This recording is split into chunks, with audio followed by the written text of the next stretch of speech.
What's up, comic book fans? And welcome to Comics Icons. Now, JJ, what they call me. And today, we got the debut issue that everyone's been talking about with Absolute Batman #1. So, not too long ago, DC had just finished up with the whole Absolute Power event, which we covered the lead up to it, but in the end, from the all-in one-shot, Darkseid would go on to create his own alternate universe, where all of the heroes would have none of the advantages of their counterparts.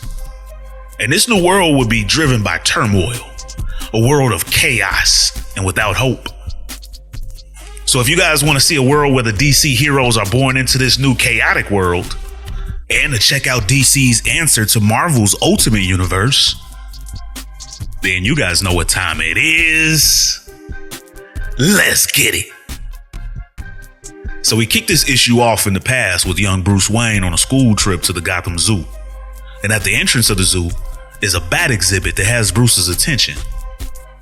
And then we transition to current day as a stranger rolls in through Gotham on a bike. And while we don't yet know much about this mystery man, we can tell that he's been here before as he rides through the city noticing all of the changes, including a news report about the party animal gang that's been terrorizing the city. And as he pulls up to a deli shop, he thinks to himself that he barely even recognizes this changed Gotham. But he's not sure that he likes it.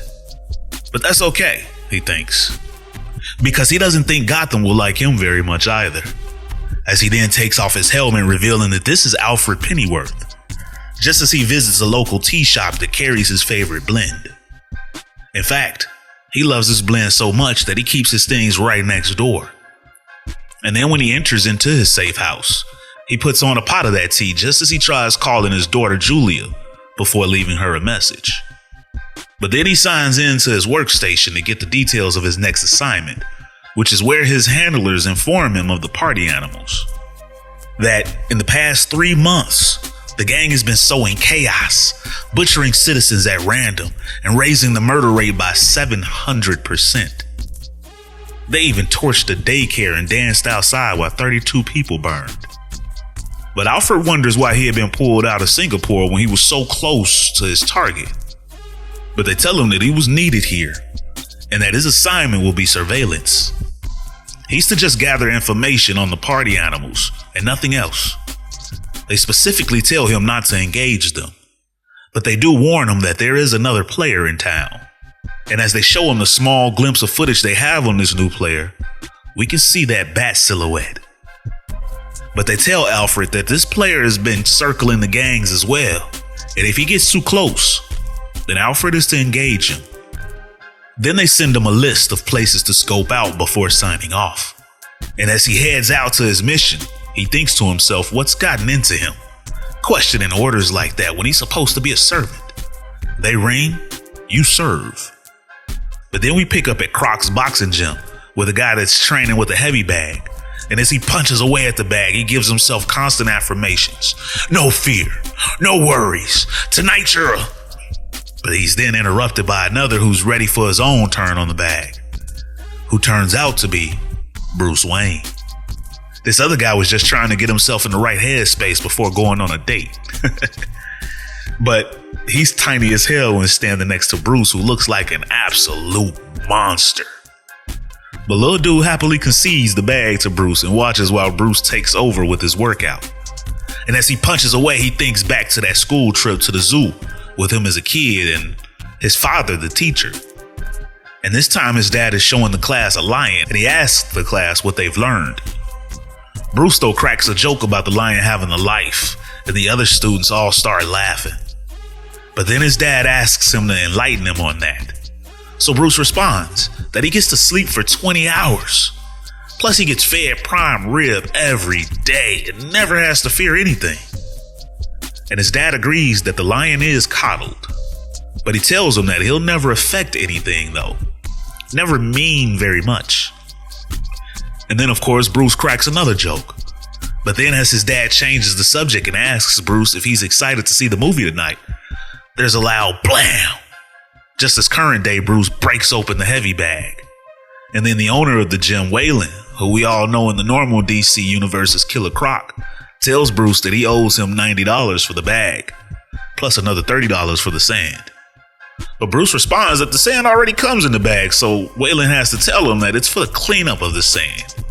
And his time is costly these days, since he's gotten this exotic pet license that Ozzy hooked him up with. But Bruce responds that Ozzy's gonna get busted any day now. Although Croc laughs off that notion and says to Bruce, "Don't you watch those nature shows? Penguins know how to hide their eggs. Besides, he's our boy." And speaking of which, but Bruce then interrupts, "I can't." But Croc responds that Bruce hasn't come to poker in months, and everyone is in this week. Eddie, Harvey, Oz, and he's even trying to get Selena to come. But Bruce insists he can't come. But it's just cool to see that in this world, Bruce grew up with his rogues as friends. That's kind of crazy. Then Waylon asks Bruce if he's at least coming to the town hall tonight. But Bruce just replies that he'll replace the heavy bag when he gets paid. But as Waylon pleads with Bruce about joining in since the party animals are tearing the city apart, Bruce just ignores and heads out. But then we pick up on a party boat with the party animals as they meet up with some other local gangsters. And when we meet them, one of the gangsters is sarcastically asking if the music can get any louder. To which the head of the party animals tells him of course. So the gangster's response is, "What do you think this is? Some kind of festivity?" But the party animal head is like, "Well, yes. Yes, I do." But these gangsters aren't fans of the party animal shenanigans, killing people left and right, even old ladies and children. There's rules, they profess. Just as one of the little kid party animals walks up and asks the leader, Roman, if he's coming to dance. And then we find out that the gangsters meeting with the party animals leader are Falcone and Maroney, when the leader Roman asks them if they'd like to dance. But they respond that it's 3 a.m. and they need to put that kid to bed. Turn off the music and listen up. So Roman does just that. He tells the DJ Benjamin to turn it off. Then he tells the old gangsters that he's listening. So they tell him that the rumors say that Roman is some kind of a big shot, and he's got guys all over the world. Goats here and giraffes there, and that he's connected to some global sick Illuminati-ish. But the truth is, the Maronis and the Falcones have been in business for over a century and a half, and that's history that the party animals need to respect. They've got brothers and cousins and guys all over town. So take your little party boat and sail away by dawn, they tell Roman, or he's dead. But then Roman's lady insists that Roman show these men the masks, which Roman thinks is a wonderful idea. Because these guys have him all wrong, he tells the gangsters. History is what he's all about. In fact, that's what they're here to celebrate. History's end. And initially when the masks are shown, Maroney's like, "Oh wow, more masks." In kind of a sarcastic way, you know? But then Roman tells him that these aren't just any masks that he collects. The first one is rumored to be Socrates, and one of only 2 in the world. The next is Martin Luther, made from beeswax and pine resin. There's also one of George Washington, and then there's the one of Maroney's own brother, and another of the cousin of Falcone, and all of the rest alongside of them. With 2 places left just for these 2 guys, just as they're slaughtered right in front of Roman, who then requests for the music to be turned back on. Cold-blooded. But then we pick back up with Bruce Wayne as he suits up as the Batman, while a news broadcast plays talking about the party animals. That 6 more people were killed today, hacked apart with machetes. And that tonight Mayor Jim Gordon is holding an emergency town hall to discuss what to do about the party animals. Meanwhile, at the town hall, Gordon is getting crushed by the townspeople, calling him a disgrace and telling him he needs to step down. But of course, everyone's shouting at once, so Gordon insists they go one at a time. So the first guy tells Gordon that he ran on his record as a cop, and they gave him a chance. But at least under the former Mayor Hill, they weren't all getting killed off. Although Waylon chimes in to defend that Hamilton Hill is a crook. But more chime in that he may be a crook, but at least he's tough and he'd fight back. And that's when Gordon defends that they are fighting back. But as another guy starts to chime in, We then see Alfred, who's watching along from a vantage point outside, thinking to himself that from even out here he can feel it. That mix of fear and rage. The explosive tremble in the air before something bad happens. And then he sees them. Ape skulls in bad prom clothes, heavily armed, laughing and giddy. This is gonna be bad, he tells himself. And then he reports in to his superiors that the party animals are here and heavily armed. But they just reply to him to report back after the incident. But Alfred rebuts that there'll be mass casualties possible and asks for permission to engage. But they deny his request and tell him he is only to observe. Back inside, though, Gordon still pleads his case as he promises that they will bring these criminals to justice. And he's working round the clock with the police. But someone else chimes in that the party animals just torched the police station 2 hours ago, and the cops can't do a thing about it. A comment that Harvey Bullock takes offense to, prompting Gordon to talk him back down. And then he tells the crowd that this is what the party animals want, for them to all be scared and fight each other. And one of the other citizens also steps up to defend Gordon, telling him that she works with his office and she trusts him. But as she's giving her speech, a flashbang is set off and the party animals come inside with guns aimed at the woman speaking, prompting Gordon to call for the shooters to focus on him, which is exactly what they do as they open fire on Gordon, airing him out. And as his daughter Barbara calls out for him, he tells her to focus on getting everyone out. And I can't help but notice that Gordon is super white, but Barbara is black. So Gordon in this universe is down with a little bit of swirl action. Gotta love it. But meanwhile, as the rest of the party animals threaten the rest of the townspeople, they're all yanked back outside, followed by the door slamming shut, with the cops all left wondering what the hell is going on. Then one of the cops slowly opens the door to check on it and comes face to face with Batman, who's hanging upside down and tells her not to open the door no matter what they hear. Meanwhile, as Alfred looks on, his handlers contact him once again asking for the casualties count. But so far it's at 0 as the other players arrived, he tells them. But the handler's response is for Alfred to engage if the other guy disrupts intel gathering.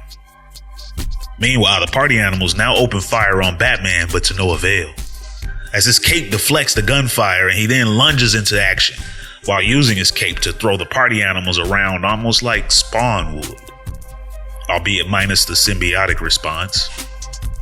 But as Alfred watches along, he thinks to himself, well, look at you go. Whoever you are, you've got flair. I'll give you that. And as Alfred's handlers request an update to see if the other player is disrupting the scene, Alfred simply responds that he's still gathering data.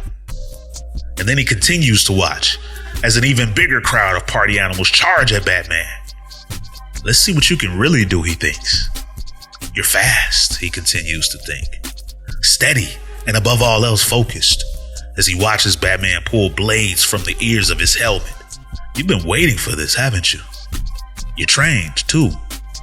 Muay Thai, Brazilian Jiu-Jitsu, mixed martial arts, your own blend, but you're a striker above all. Brutal, yet precise. You're putting on a show. A leg stomped on so everyone hears the crack, an arm snapped over your knee. You're sending a message, and you're enjoying it too. And the knife work, my lord. So bloody, yet you miss each artery by just enough. No fatalities at all. Not one. But as Batman wipes out all of the party animals that attack, in a John Wick staircase style display, he's then approached by one of their bigger members, who walks up wielding a big ass hatchet, telling Batman that this hand has killed more people than Batman can count. But Batman ain't fazed one bit, as he then pulls out a sort of handle. But what's dope is that he hooks it onto his chest logo. Turns out the reason his Batman symbol on his chest is so big is because it's a freaking axe. And as Big Man charges, Batman swipes this guy's hatchet-carrying hand smooth off. Then he tells the dude as he's screaming in pain from missing a hand that he hears they can reattach them sometimes. There's a hospital 3 blocks south of here. Or is it east? I can't remember all of a sudden. but I'd run. Batman is a little bit more brutal here. And then he looks to the rest of the gang and he tells them that they've all got one chance to get the hell out of his way. And as they all turn and scatter, Alfred, while still watching, thinks, well done. But if you were a true tactician, you'd have set up a trap for those fleeing. But ye of little faith, because Batman pulls a switch and clicks a button, setting off an explosion, dropping all of the party animals. Meanwhile, Alfred's handlers check in once more, asking what's going on. And then they tell him that whoever the player is, he's to engage now. So Alfred rolls in to engage Batman while he's focused on the fallen party animals. And he manages to sneak up behind Batman and tell him that the sound he just heard is a DC-34 automatic shotgun. And there are only 3 of them in the world. It could blow your brains all over this sidewalk before you even blink. But without hesitation, Batman dishes out a back kick, dropping Alfred and his fancy gun. As Batman then takes the gun and responds that it sounds dangerous. And then the next day, we pick back up with Alfred, as he now thinks to himself that everyone is talking about it. Who is the Batman? So who are you really, he adds. Bruce Wayne. As we see him stalking Bruce at his construction job site. You hide your tracks well, he thinks. But it's easy when you're no one. Just some guy. 24 years old. Mom is a social worker. Dad is a teacher. You grow up in crime alley. High friends in low places. A tight group. You're smart. Excel in school. Your parents have you tested and you score near genius level. Then, in 5th grade, you win a student engineering competition, creating a mobile collapsible bridge that can be used to bring aid to locations hit by catastrophic damage from war or cataclysm. The design is origami-like, based on the anatomy of a bat wing. And the prize is a trophy and a trip for your whole class to the Gotham Zoo, where it starts.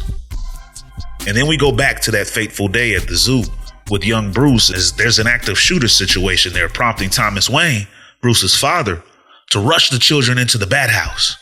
And as he closes the children in there and Bruce is screaming for him to come inside, he tells Bruce that whatever he hears, do not open this door, leading to his father's death at the hands of that gunman. But back in present day, as Alfred continues to follow Bruce and give us the breakdown of his past, he continues, after that, you lose yourself for a while, lash out, rage at the world. But then you find yourself again. Something inspires you. You straighten out, you go back to school and get a scholarship to the best university in the state. But when you get there, you're injured in the first week, a soft tissue tear. But I've seen the x-rays, and I've been in command of men who faked injury to escape duty. And I suspect that's exactly what you did. But why? You were good enough to be a star, even go pro, because you were saving your body for last night. For all of this, whatever it is you've built, you study applied mechanics, chemistry, criminal psychology, military theory, social cultural history, everything to prepare. And then you come home. You set up in Gotham and work in the power grid. Then the water department. Next, sanitation. After that, you intern at City Hall, studying public policy, macro and micro. Learning your city, the body, the brain, every damn part of Gotham. Until finally, you come full circle. Ever the engineer, creating, building. You even fix what you break, repairing the stairs you blew up last night. You've built something here, Bruce. I see it now. And it's impressive. Truly. But I've taken men down like you before. In cities, in jungles, in deserts, all over the world. Because you're crusaders. And crusaders always have a weakness. And yours is sitting right there. As we see Bruce meeting up with his mom, who's still alive in this world. And when Bruce meets with his mom, she's not too happy about having to wait an hour for Bruce, who apologizes for stopping by the zoo first. But then he tells her that he had heard about what happened at the town hall last night and asks if she's okay. And she replies that they had busted in right when she was starting to win over the crowd. So that last lady that was defending Gordon just as the party animals attacked, that was Martha Wayne. How about that? But as Alfred watches them together, he thinks that he could kill Bruce right here in front of her. It'd be easy. It's what I should do. But you're just a kid. And then later that night, as Bruce sits in his base, which looks to be a tower instead of a cave, and as he sits there recording notes on the 8 masks from the party animals, he hears Alfred approaching, who walks up talking, telling Bruce that he's pretty smart hiding out in the tops of these buildings. All the top floors are owned by companies and oligarchs who never use them, just hollow investments. You know this though, because you worked on them. But I'm closing you down right now. And as he gets closer, Bruce, now bearing his cowl, cocks back on that shotgun that he took from Alfred. As Alfred then continues, I thought you were better than that, son. You get cornered and all those ideals go out the window? Give me the gun, kid. You're no killer. But Bruce instead pulls the trigger and fires on Alfred, dropping him right in his tracks. As a laid out Alfred now thinks to himself that then a few things happen very fast. First, he realizes that Bruce modified his prize shotgun to be non-lethal. He ruined it. Second, he heard that very same gun drop by his side almost as if Bruce is telling him to keep it. And third, he can hear the roar of his own damn bike followed by Bruce's voice telling him that you're not the only one who follows people. And then lastly, the sound of glass shattering as he rides out of the window from 1,000 feet up. Where the hell is he gonna land, Alfred says. Then he thinks to himself that maybe you're not so bad these days, Gotham. As we see Batman soaring through the air. So after Alfred's run in with Batman, we get a little epilogue in this issue where Alfred now with his face all bandaged up while talking to his handlers. And he tells them, I'll get him next time he interferes. And they tell him, understood. Just stay focused on the party animals. And for what it's worth, your old target, we lost him somewhere in the Philippines. He's in the wind, thought you should know. So now Alfred thinks to himself, you lost him? 5 years I tracked him, while he studied with Henry Descartes in France, then killed the poor guy. While he trained with the League of Assassins, then killed them. Now in the wind? And then we pick up in Manila with a couple helicopter pilots. And as they talking to each other, one of the guys says, so just sir? Nothing else? No mister, this or that? And his partner tells him, nope, they're all fake anyway. Jack, Arthur, hell, even I don't know his real name. When you're one of the 30 richest men on the planet, you can be whoever you want, I guess. Then the other guy replies to him, think he want to be my rich, generous best friend? But that's when his teammate tells him, no, don't do that. Don't joke. And when he asks why, he tells him, you didn't hear? The guy never laughs. Not at anything. Ever. That's why they call him the Joker. And as we get a quick little glimpse of the Joker's face, that, ladies and gentlemen, is the end of the issue. So what did you guys think about the issue? And how pumped are you for the Absolute Universe moving forward? Do you guys think it's headed in the right direction? I definitely thought this issue was super dope. And I love how they switch things up. And comparatively to Marvel's Ultimate Universe, I think this one started off a bit more explosive. But I really liked seeing Bruce start over without ever being rich. And that he grew up in Crime Alley and with all his rogues as his friends. I thought that was some great storytelling. And I, for one, can't wait to see where this thing goes. But you guys know I want to hear all your thoughts and theories about the issue and this new world. And if you think Batman and Alfred will later team up, I'm thinking that they join forces to take down Alfred's handlers, who obviously seem shady. But you guys let me know what you think about that. And as always, if you guys enjoyed this video and this channel, and you'd like to support the channel, then you can do so by stopping by the Comics Icon store and picking up some Comics Icons merchandise, including the background music heard right here in this video, available for download. Or by joining the Iconic Fan Club channel membership, and there'll be a link in the description to join. But with your membership, you'll get loyalty badges, member shoutouts in these videos, and up to 20% off of Comics Icons merchandise from the Comics Icons store. And even the chance to pick a video of your own choosing for me to post.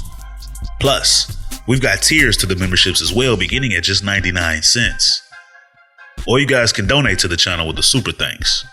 And if you're not able to do any of that, then you can still help this channel's future tremendously by dropping a like, share, and subscribe in the Comics Icons for more icons in the comic book world. But ladies and gentlemen, it's about that time. I'm out.